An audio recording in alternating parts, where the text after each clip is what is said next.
വിശദമായ വാർത്തയിലേക്ക്. സ്രായിക്കടവ് പാലം റോഡിൽ വിള്ളൽ, അപകട ഭീഷണിയിൽ യാത്രക്കാർ. കാട്ടക്കാമ്പാലിനെയും നന്നമുക്കിനെയും ബന്ധിപ്പിക്കുന്ന സ്രായിക്കടവ് പാലത്തിന് സമീപമുള്ള റോഡിൽ രൂപപ്പെട്ട വലിയ വിള്ളൽ പ്രദേശവാസികളെയും യാത്രക്കാരെയും ആശങ്കയിലാഴ്ത്തുന്നു. ഏതാനും ദിവസങ്ങൾക്ക് മുമ്പാണ് റോഡിന്റെ ഒരു ഭാഗത്ത് മീറ്ററോളം നീളത്തിൽ വിള്ളൽ രൂപപ്പെട്ടത്.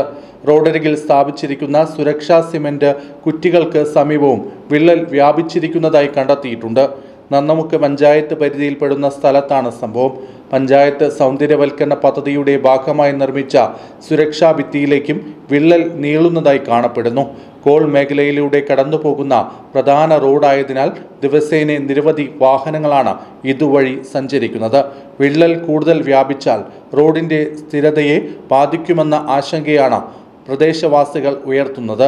അപകട സാധ്യത ഒഴിവാക്കാൻ ബന്ധപ്പെട്ട അധികൃതർ അടിയന്തര പരിശോധന നടത്തി ആവശ്യമായ സുരക്ഷാ നടപടികൾ സ്വീകരിക്കണമെന്നാണ് ആവശ്യം.